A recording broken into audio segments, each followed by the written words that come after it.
बिहार में हम सारण की बात कर लेते हैं। देखिए, सारण से लालू की बेटी का रण देखने को मिल रहा है। रोहिणी आचार्य जो उन्होंने रोड शो आज किया सारण में बड़ा, और कहा कि सारण की जनता के लिए जान न्यौछावर, मरते दम तक सारण की सेवा करूंगी। सारण से चुनाव लड़ सकती हैं रोहिणी आचार्य, और उससे पहले उनका ये रोड शो एक ताकत देखने की कोशिश, जिस पर उन्होंने ये भी कहा कि जनता उनके साथ नजर आ रही है, जरूरत पड़ी तो जान भी न्यौछावर सारण की जनता के लिए।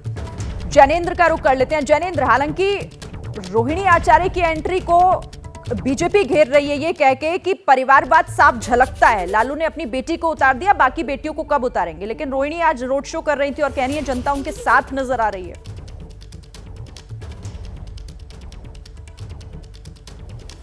बिल्कुल,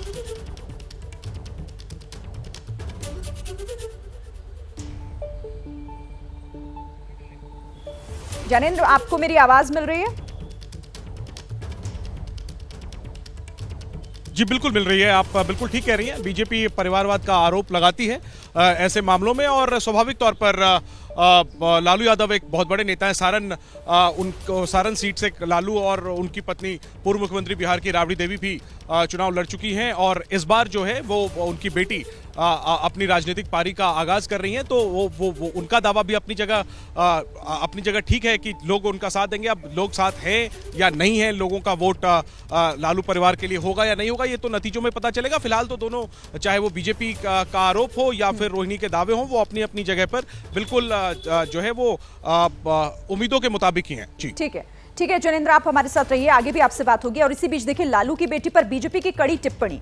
BJP deputy CM Vijay Sinha जो कह रहे हैं, उनका एक बयान सामने आया कि सिंगापुर जा चुकी बेटी अब उम्मीदवार बनेगी। सम्राट चौधरी ने भी इस पर हमला किया, परिवारवाद को लेकर अटैक कर दिया है। 2 बेटे 2 बेटी, मैदान में 5 बहनें बची हैं, और लालू जी का परिचय ही परिवारवाद है। तो रोहिणी आचार्य का चुनावी मैदान में उतरना, कैसे बीजेपी इसकी घेराबंदी कर रही है, ये कहते हुए कि यहां भी परिवारवाद झलक रहा है।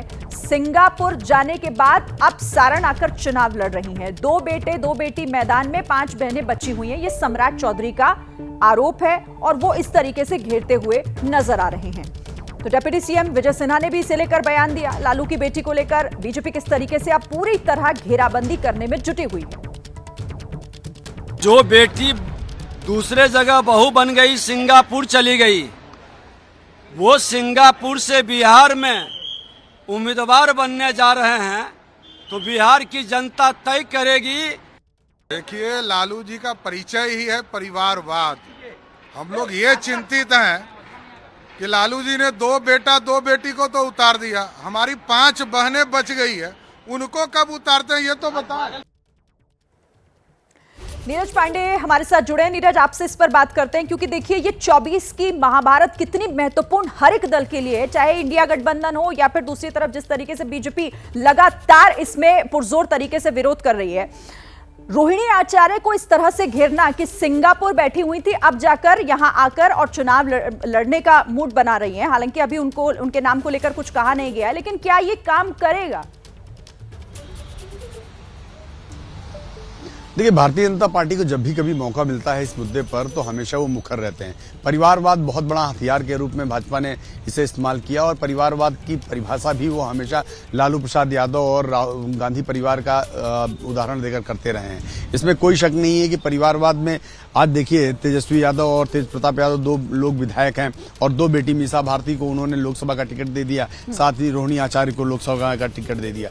भाजपा में प्रधानमंत्री नरेंद्र मोदी ने परिवारवाद की एक अलग परिभाषा दी। उन्होंने कहा कि जब कोई कार्यकर्ता लंबे समय से काम कर रहा होता है, यदि उसका पिता भी राजनीतिक व्यक्ति होता है और लंबे समय से काम कर रहा होता, तो उसे टिकट देना ये परिवारवाद नहीं है। लेकिन परिवारवाद वो है कि सिर्फ एक पार्टी पर एक ही परिवार का कब्जा रहना, यानी वो पार्टी उस व्यक्ति की वजह से जाना जाए, वो परिवारवाद है।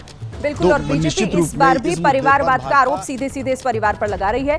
जैसे ही घड़ी का काटा दोपहर 2:30 पे आए, बबीता जी का दिल सास बहू साजिश के लिए मचल जाए। और ये है इनकी बहू, पूरे दिन ऑफिस की टेंशन हो जाए गॉन जब ये करें अपना फेवरेट शो फ्री टाइम पे ऑन। इनकी तरह आप भी देखिए अपना फेवरेट शो अपने टाइम पर, और डाउनलोड कीजिए एबीपी लाइव ऐप अपने स्मार्ट टीवी पर।